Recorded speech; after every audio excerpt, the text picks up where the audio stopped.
Michelson-Morley experiment.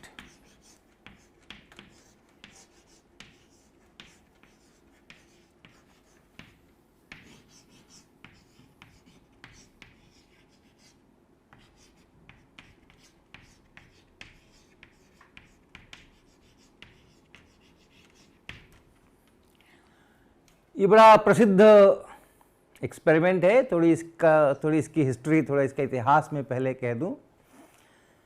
उस समय में 19वीं शताब्दी के अंत में मैक्सवेल ने जब अपने इक्वेशंस बनाए और उसमें से इलेक्ट्रोमैग्नेटिक वेव्स का स्पीड उन्होंने कैलकुलेट किया और वो लगभग 3 × 10⁸ मीटर पर सेकेंड आया, तब ये समझ आया कि जो हमारी लाइट है उसका भी इलेक्ट्रिसिटी मैग्नेटिज्म से रिश्ता है और वो इलेक्ट्रोमैग्नेटिक वेव है।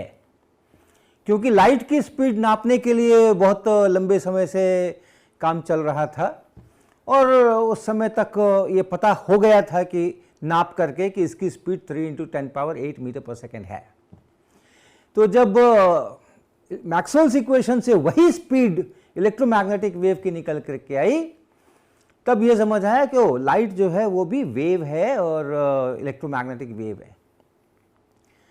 लेकिन कोई भी वेव जब चलती है तो पहले की धारणा के अनुसार एक माध्यम का होना जरूरी है, कुछ कणों का होना जरूरी है, उनमें कुछ परिवर्तन होंगे और उस परिवर्तन के आधार पर वेव आगे बढ़ेगी, तरंग आगे बढ़ेगी। तो वो माध्यम कौन सा है? वो जो माध्यम है उसका एक काल्पनिक नाम भी दिया गया, उसको ईथर कहते हैं।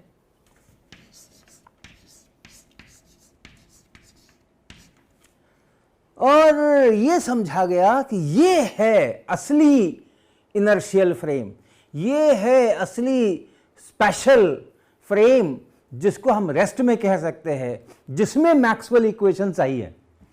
क्योंकि मैक्सवेल इक्वेशन के अनुसार इलेक्ट्रोमैग्नेटिक वेव की स्पीड c है। लेकिन अगर हम गैलीलियन ट्रांसफॉर्मेशन की बात करते हैं तो एक फ्रेम में c हो सकती है, दूसरे फ्रेम में फिर c - v ऐसा कुछ होना पड़ेगा।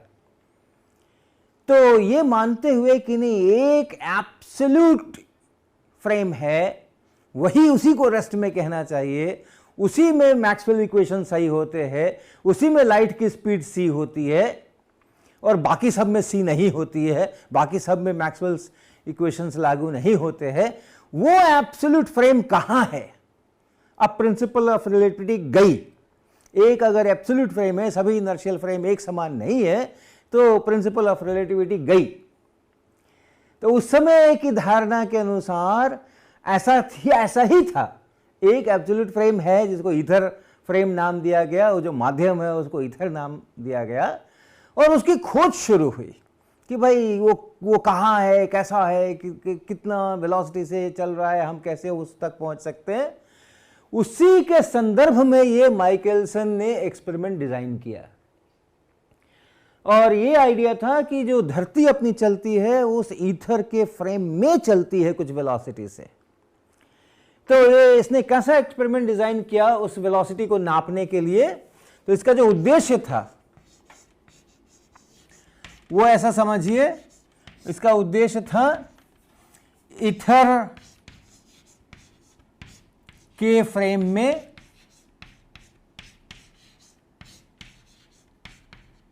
धरती का वेग निकालना।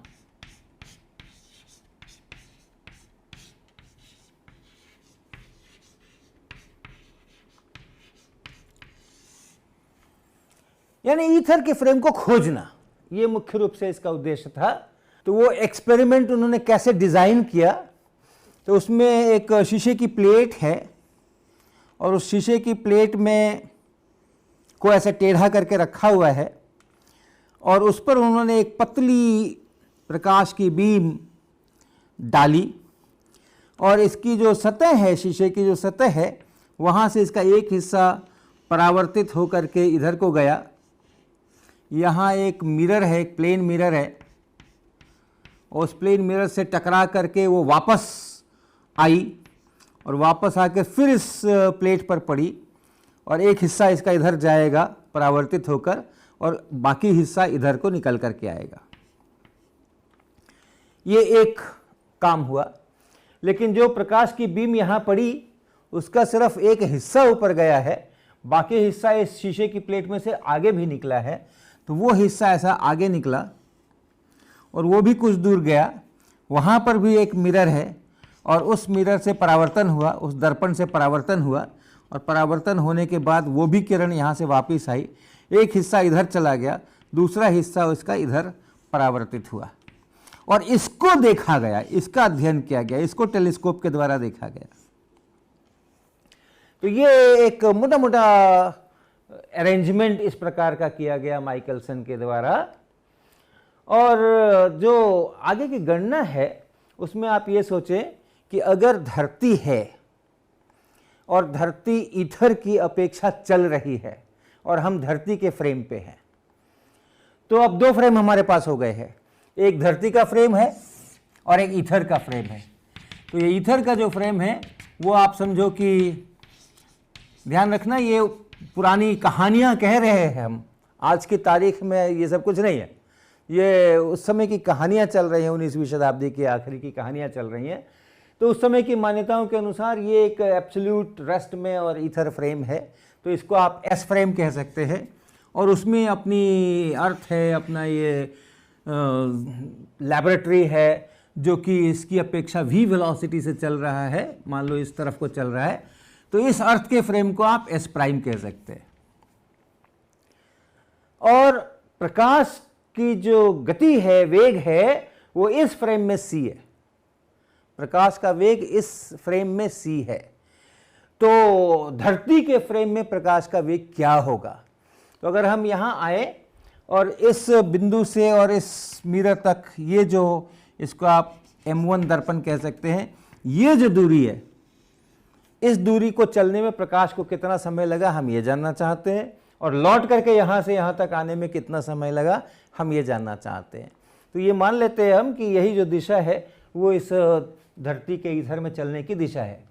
तो धरती की अपेक्षा अगर हम प्रकाश का वेग निकालें तो हम अपने गैलीलियन ट्रांसफॉर्मेशन का इस्तेमाल करेंगे और हम कहेंगे कि जो Vx प्राइम है, याद है आपको, Vx माइनस v, जो x minus we T, ex prime बराबर x माइनस वी टी, उसको हमने डिफरेंशिएट करके लाया था।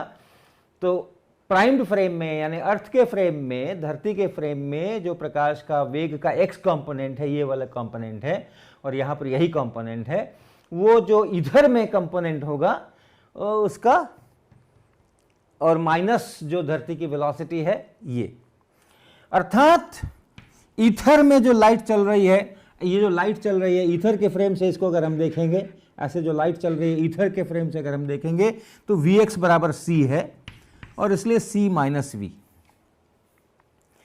तो यहां से यहां धरती के फ्रेम में यहां से यहां आने में जो समय लगेगा, जिसको आप कह सकते हैं t1a लिखता हूं मैं अभी, ये दूरी अगर l है, ये दूरी अगर l है तो ये होगा l बटा c minus v।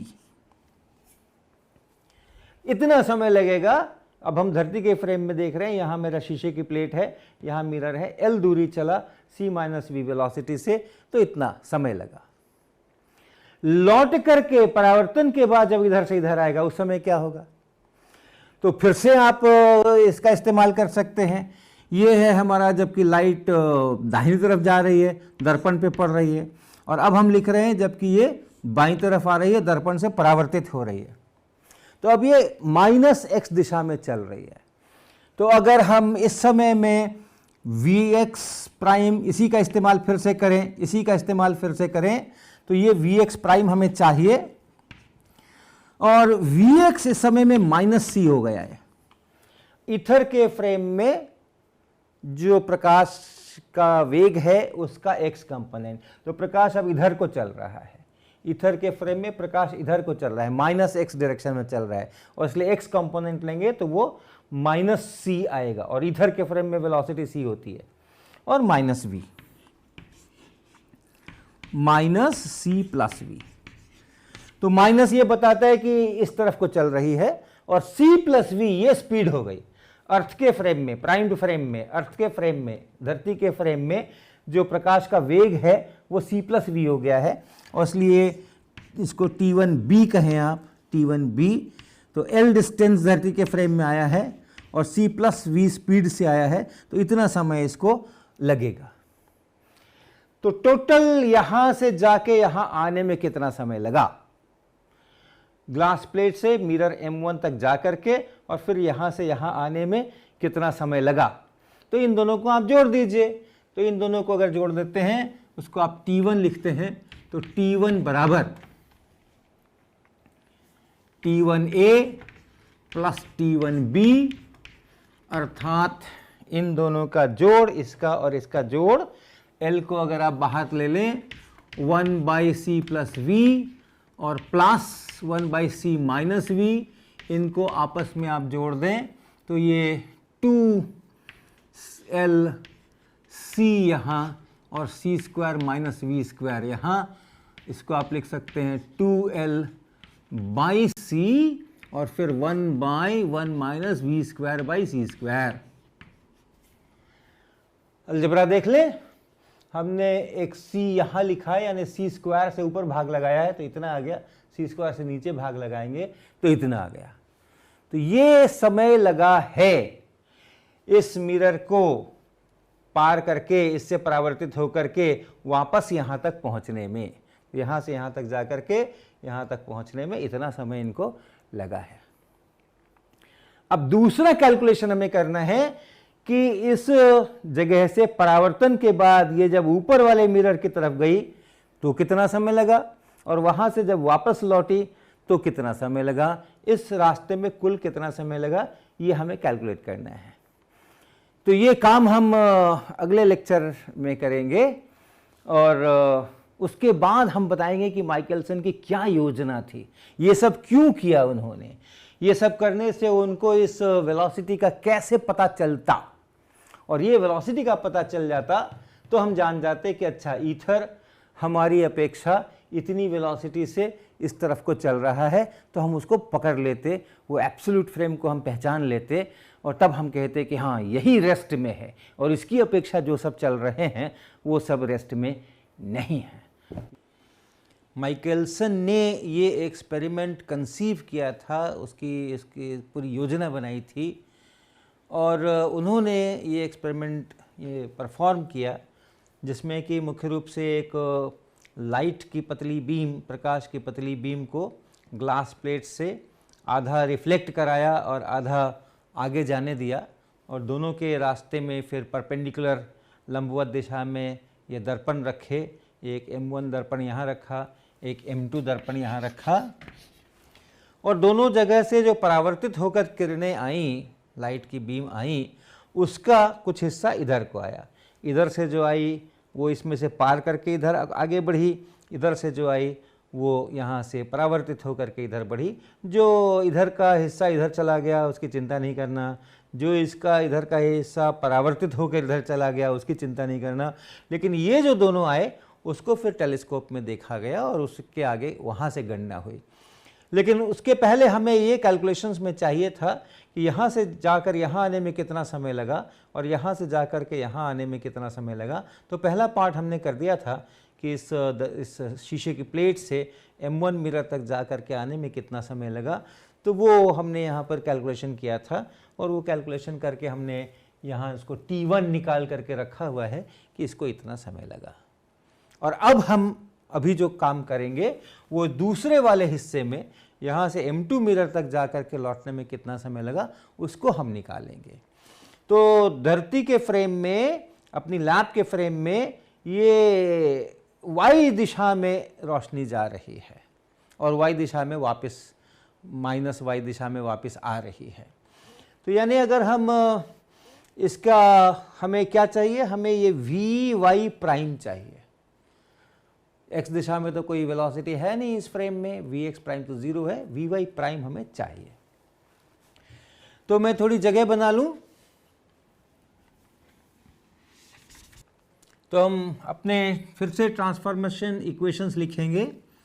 vx prime बराबर vx माइनस v, और इस बार यहाँ से ऊपर जब हम m2 तक जा रहे हैं तो x दिशा में वेलोसिटी का कोई कंपोनेंट नहीं है, y दिशा में है, अर्थात ये ज़ीरो है। ज़ीरो बराबर vx माइनस v, अर्थात vx बराबर v। ये इस हमारे गैलीलियन ट्रांसफॉर्मेशन से जो परिणाम निकले थे उसमें से ये बात निकल करके आई। vx क्या है? ये vx क्या है? ये वाली जो रोशनी ऊपर जा रही है उसका ईथर के फ्रेम में, यहां प्राइम नहीं लगा है, ईथर के फ्रेम में x कंपोनेंट, तो वो x कंपोनेंट ये v है। और vy प्राइम के लिए हमारा इक्वेशन क्या था? vy प्राइम के लिए हमारा इक्वेशन था vy प्राइम बराबर vy, और इसलिए यहां पर अगर मैं लिखूं vy equal to vy prime. अब आप इनको स्क्वायर करके जोड़ दीजिए, तो वैसा जब करेंगे तो इसका स्क्वायर प्लस इसका स्क्वायर अर्थात vx square plus vy square बराबर इसका स्क्वायर प्लस इसका स्क्वायर यानी v square plus vy prime का स्क्वायर। अब ये क्या है? ये vx यानी प्रकाश के वेग का ईथर फ्रेम में x कंपोनेंट, ईथर फ्रेम में क्योंकि प्राइम नहीं लगा है यहाँ पे, और ये प्रकाश के वेग का ईथर फ्रेम में y कंपोनेंट, इसका स्क्वायर इसका स्क्वायर, इसको जब जोड़ देंगे तो ईथर के फ्रेम में प्रकाश की चाल का स्क्वायर हो जाएगा, स्पीड का स्क्वायर हो जाएगा। जो स्पीड का स्क्वायर है वो x कंपोनेंट का स्क्वायर प्लस y कंपोनेंट का स्क्वायर प्लस z कंपोनेंट का स्क्वायर। यहाँ z कंपोनेंट तो है ही नहीं, z कंपोनेंट इस चित्र में देखेंगे तो वो ब्लैक बोर्ड से बाहर की तरफ आ रहा है, तो इधर तो कुछ है नहीं, जो कुछ हो रहा है सो xy प्लेन में हो रहा है।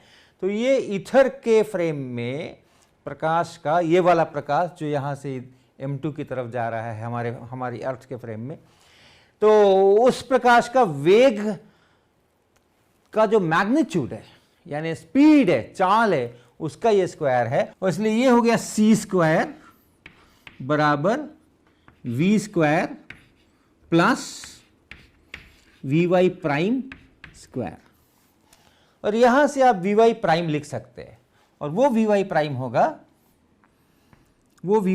होगा स्क्वायर रूट, क्योंकि vy प्राइम का स्क्वायर है यहाँ पे, और इस v स्क्वायर को आप इधर ले जाओगे तो v square minus c square minus v square, ऐसा ये है vy प्राइम। और ये प्राइम फ्रेम में है, ये अर्थ के फ्रेम में है, अर्थ के फ्रेम में प्रकाश के वेग का y कंपोनेंट है ये, अर्थात इस तरफ जो वेलोसिटी है रोशनी की वो वेलोसिटी हमने अभी निकाली है। तो यहाँ से और यहाँ तक जाने में कितना समय लगा, ऐसे इस मिरर तक पहुँचने में कितना समय लगा, तो उसको अगर आप t2a लिखें तो t2a बराबर, ये डिस्टेंस भी आप l ले लें, l1 और l2 भी ले सकते हैं आप, तो वो होगा l बटा square root c square minus v square, क्योंकि अर्थ के फ्रेम में l डिस्टेंस चले हैं, अर्थ के फ्रेम में जो स्पीड है vy प्राइम वो हमने यहाँ निकाल करके अभी अभी प्राप्त की है, तो आप भाग लगा देंगे तो इतना समय लगेगा। और m2 से अगर आप वापस आएंगे यहाँ तक तो भी उतना ही समय लगेगा, वही गणित होगा, वही अलजेब्रा होगा, केवल एक दिशा का परिवर्तन है। यहाँ भी वो परपेंडिकुलर है, जो ईथर का वेग है इस फ्रेम के अंदर में, सब कुछ वैसा ही होगा, तो उतना ही समय इसमें भी लगेगा। तो जो वापस लौटने का समय है यहाँ से, जो ये वापस लौट रहा है इस ग्लास प्लेट तक t2b, वो भी उतना ही है, l divided by square root c square minus v square. और इस कारण से t2 टोटल टाइम यहाँ से जाके यहाँ लौटने में और यहाँ से जाने में और फिर लौटने में, टोटल टाइम जो है वो t2a प्लस t2b अर्थात 2l बाय ये इतना, इसमें से c आप बाहर निकाल लीजिए तो c, और यहाँ 1 by square root 1 minus V square by C square. अब आप इन दोनों T1 और T2 को देखें, तुलना करें। T1 का मान देखें, T1 का मान हमने निकाला था 2L by C 1/1 minus V square by C square, लेकिन T2 का मान हमारा जो निकला है 2L by C 1/√1 minus V square by C square. दोनों अलग अलग हैं। बराबर डिस्टेंस भी अगर हम लेते हैं L और L, तो रोशनी को यहाँ से यहाँ तक जाके लौटने में जितना समय लगा और यहाँ से ऊपर M2 तक जाकर लौटने में जितना समय लगा, वो बराबर नहीं है। तो वो कितना उनमें परिवर्तन है, कितना उनमें डिफरेंस है, तो वो डेल्टा टी अगर आप लिखें, डेल्टा टी बराबर T1 माइनस T2, तो ये परिवर्तन है 2L बाई सी और फिर यहाँ पे 1/1 minus V square by C square और minus 1/√1 minus V square by C square. ये इतना दोनों में परिवर्तन है। और इस परिवर्तन के कारण से दोनों तरफ आने में, इस साइड से जाके आने में, इस साइड से जाके आने में समय जितना लगा, उसमें जो परिवर्तन है, उसमें जो अंतर है, उसके कारण यहाँ टेलीस्कोप के अंदर में एक फ्रिंज पैटर्न दिखाई पड़ता है। कैसा फ्रिंज पैटर्न दिखाई पड़ता है कि यहाँ पे इनको कहीं पर अच्छी सी रोशनी दिखती है, कहीं पर इनको अच्छी सी रोशनी दिखती है और फिर कुछ अंधेरा सा दिखता है, फिर कुछ अच्छी सी रोशनी दिखती है, फिर कुछ अंधेरा सा दिखता है, फिर कुछ अच्छी सी रोशनी दिखती है, फिर कुछ अंधेरा दिखता है। तो इस तरह का ऐसा bright dark, bright dark, bright dark, ऐसा एक पैटर्न यहाँ पर दिखता है। और वो पैटर्न कितना होगा, कैसा होगा, कितनी दूर के ऊपर ब्राइट होगा, कितनी दूर के ऊपर डार्क होगा, ये सब चीज़ें इस पर निर्भर करेंगी। अब माइकलसन का जो जीनियस है वो क्या था, वो देखें आप। उन्होंने सारा एक्सपेरिमेंट एक बड़े से प्लेटफॉर्म के ऊपर डिज़ाइन किया था। ये जितना ग्लास प्लेट और ये सब कुछ एक बड़े से प्लेटफॉर्म पे डिज़ाइन किया था और उस प्लेटफॉर्म को मरकरी के पूल पर फ्लोट कराया गया था। और आइडिया ये था कि उस पूरे प्लेटफॉर्म को 90 डिग्री से घुमा दिया जाएगा। और जब 90 डिग्री से घुमा दिया तो क्या हुआ, जो ये M1 मिरर है ये इधर चला गया और M2 मिरर जो है वो इधर चला गया। यानी ये जो रास्ता था, जो पहले ईथर में जो हमारा वेग था उसके समानांतर था, और ये रास्ता उसके लंबवत था। ये धरती ईथर में अगर इस तरफ को चल रही है, दाहिनी तरफ को चल रही है हमारे चित्र में, तो ये जो पहले मिरर M1 मिरर वाला रास्ता था वो धरती के ईथर में चलने की दिशा के समानांतर था, और M2 वाला जो रास्ता था वो उस धरती के ईथर में चलने वाली दिशा के लंबवत था। लेकिन 90 डिग्री से घुमा देने पर ये पलट गया। तो अब घुमा देने के बाद जो T1 था वो T2 बन गया, जो T2 था वो T1 बन गया।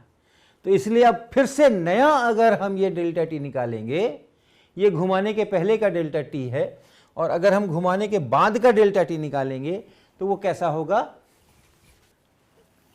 तो उसको आप लिखें।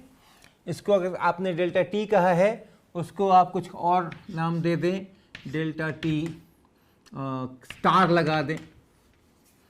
यानी 90 डिग्री घुमाने के बाद इस आर्म में जो था, इस वाली भुजा में जो था और इस वाली भुजा में जो था, वो टाइम डिफरेंस आप फिर से लिखें तो इसका उल्टा हो जाएगा।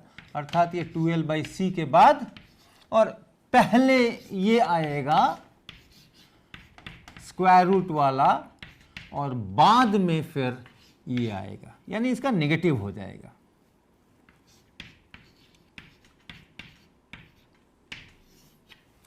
तो डेल्टा टी में कितना परिवर्तन हुआ, घुमा देने के कारण डेल्टा टी में कितना परिवर्तन हुआ, वो भी आप लिख सकते हैं। डेल्टा टी और माइनस डेल्टा टी स्टार ऐसा लिख सकते हैं, वो इसका दुगना हो जाएगा।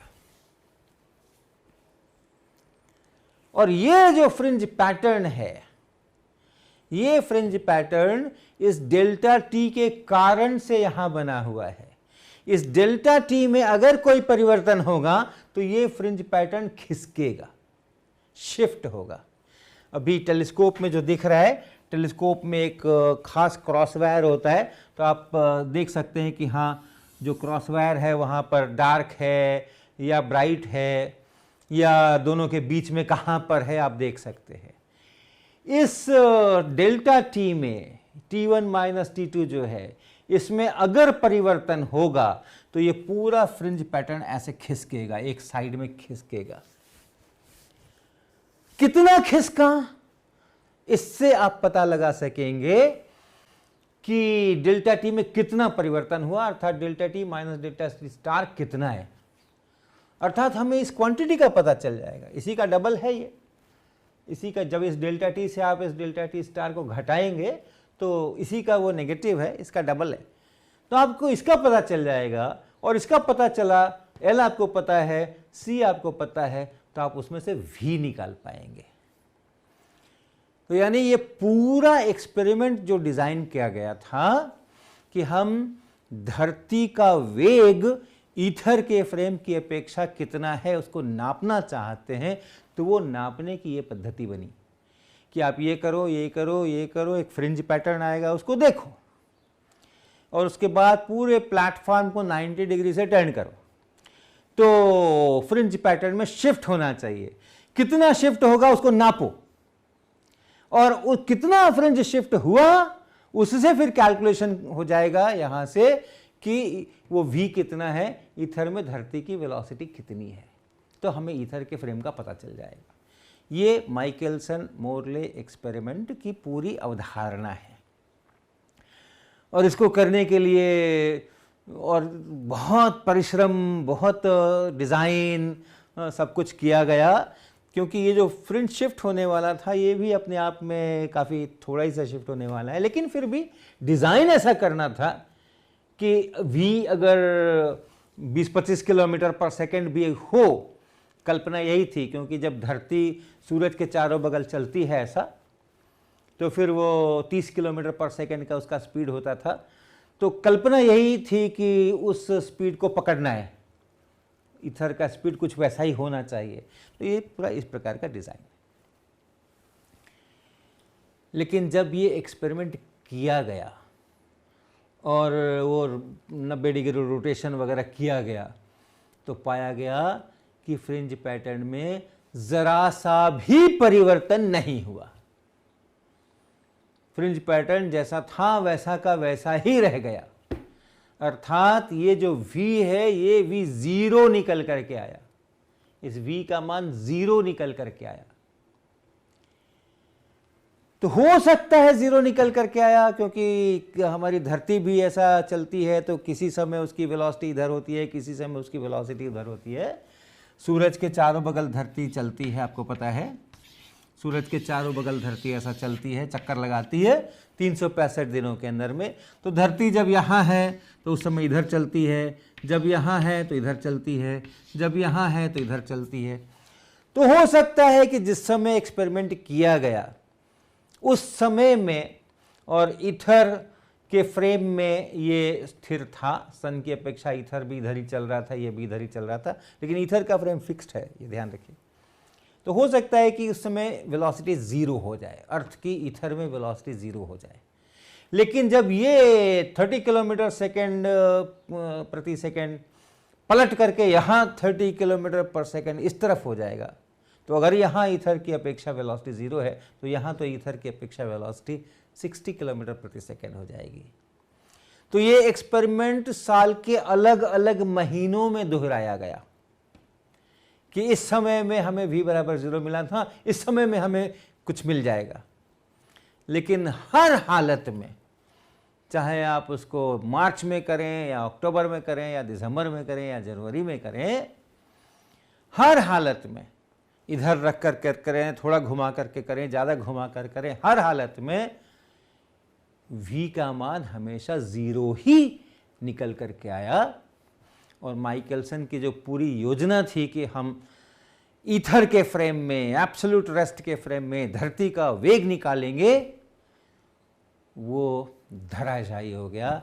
इसको कहते हैं null result of Michelson Morley experiment.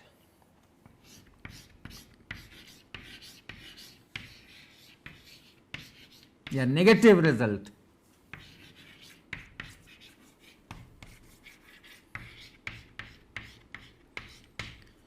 Michelson Morley experiment fail हो गया, ऐसा कहते हैं। तो उसमें जो सोचा जा रहा था कि फ्रिंज पैटर्न में शिफ्ट होगा, उससे वी निकलेगा, वैसा नहीं हुआ, वी बराबर 0 ही आ गया। तो ये जो रिजल्ट है कि वी बराबर 0 ही है, कोई किसी प्रकार का फ्रिंज शिफ्ट नहीं हो रहा है, ये एक बहुत बड़ी अनबूझ पहेली रही बहुत समय तक। और इसका भी योगदान रहा रिलेटिविटी के प्रिंसिपल्स को करने में, क्योंकि ये अगर मिल गया होता तो हमें फिर प्रिंसिपल ऑफ रिलेटिविटी से हाथ धोना पड़ता, क्योंकि तब ईथर के फ्रेम में वेलोसिटी सी होती, दूसरे फ्रेम्स में जो उसकी अपेक्षा एक समान वेग से चल रहे हैं उनमें वेलोसिटी सी नहीं होती, उनमें मैक्सवेल्स इक्वेशंस लागू नहीं होते, तो सभी इनर्शियल फ्रेम एक जैसे नहीं होते। लेकिन ऐसा नहीं हुआ, प्रयोगों के द्वारा पता चला कि ऐसा कुछ नहीं हो रहा है।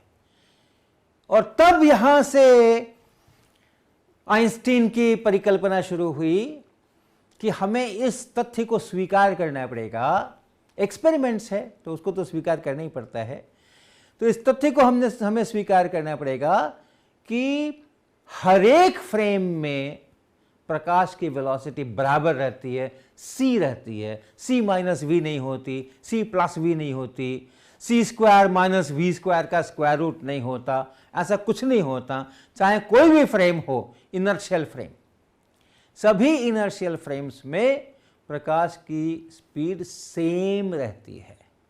और अगर सेम रहती है तो ये जो ऑप्टिक्स, इलेक्ट्रिसिटी, मैग्नेटिज्म के जो हमारे इक्वेशंस हैं, जो हमारे लॉज हैं, अब उनके आधार पर सोचना फिर से कि relativity, principle of relativity valid है या वैलिड नहीं है। जो इलेक्ट्रिसिटी, मैग्नेटिज्म, ऑप्टिक्स, लाइट, इनके आधार पे तो हम एक्सपेरिमेंट के द्वारा देख रहे हैं और हम माने इस बात को कि प्रिंसिपल ऑफ रिलेटिविटी वैलिड है और मैक्सवेल्स इक्वेशंस वैलिड हैं, सभी इनर्शियल फ्रेम एक समान हैं, जो लॉज ऑफ इक्वेशंस हैं सभी में एक प्रकार के हैं। लेकिन मैकेनिक्स के जो इक्वेशंस हैं उनका क्या होगा, गैलीलियन ट्रांसफॉर्मेशन का क्या होगा, ये एक बड़ा सवाल उठ करके खड़ा होता है। तो यहाँ से शुरुआत होती है आइंस्टीन की स्पेशल थ्योरी ऑफ रिलेटिविटी की। उन्होंने कहा ये मान लो, अब आप कोई झंझट नहीं, ये मान लो आप कि प्रिंसिपल ऑफ रिलेटिविटी सबके लिए सही है, मैकेनिक्स हो, ऑप्टिक्स हो, कुछ भी हो, ये हमेशा के लिए सही है। और जो लाइट की स्पीड है वो सभी फ्रेम्स में एक समान है, ये भी आप मान लो। गैलीलियन ट्रांसफॉर्मेशंस को अगर परिवर्तन करने की ज़रूरत है तो परिवर्तन करेंगे, लेकिन ये मान करके हम चलेंगे। तो ये जो दो बातें आइंस्टीन ने लेकर के आगे अपनी थ्योरी डेवलप की, उसको हम लोग कहते हैं postulates of special theory of relativity. जो विशिष्ट आपेक्षिकता, स्पेशल थ्योरी ऑफ रिलेटिविटी, उसका सिद्धांत, उसके ये पोस्टुलेट्स हैं, अभिगृहीत हैं ये। तो हम उसको ज़रूर लिखेंगे क्योंकि ये सबसे केंद्र की बात है।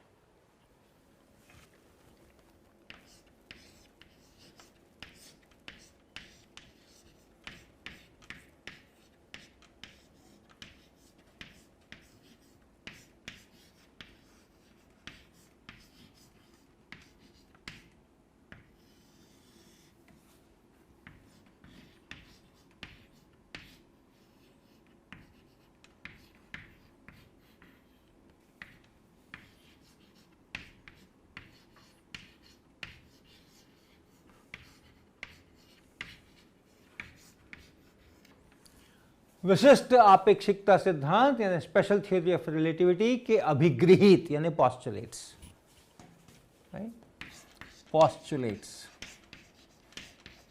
और पोस्टुलेट्स का मतलब होता है कि बस ये इस पर प्रश्न नहीं उठाना, ये मान के चलना है अपने को। Postulates of special theory of relativity.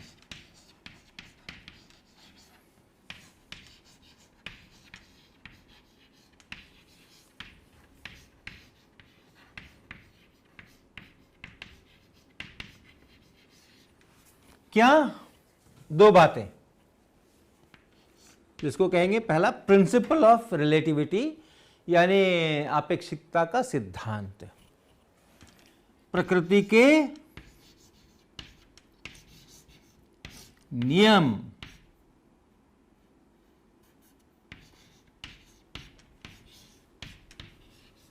प्रकृति के नियमों का स्वरूप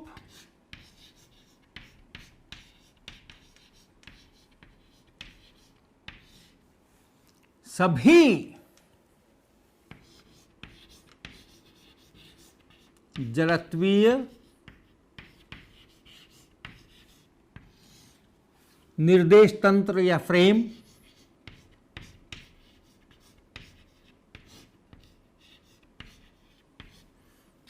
एक समान होता है।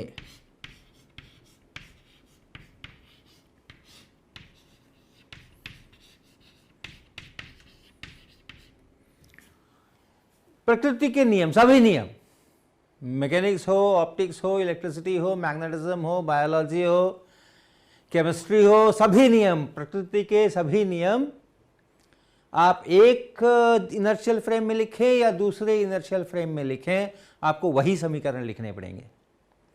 तो उनके नियम जो है वो अपरिवर्तित रहते हैं, उनका जो लॉज हैं वो सेम रहते हैं।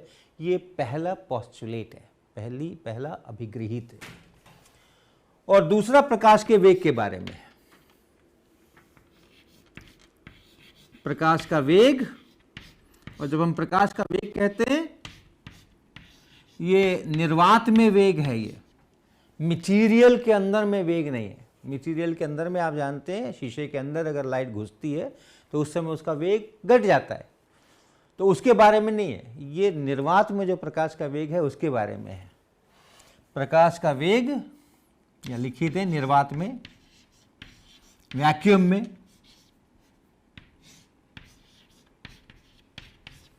सभी जड़त्वीय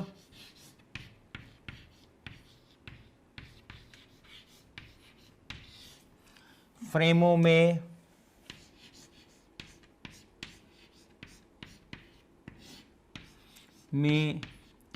बराबर होता है।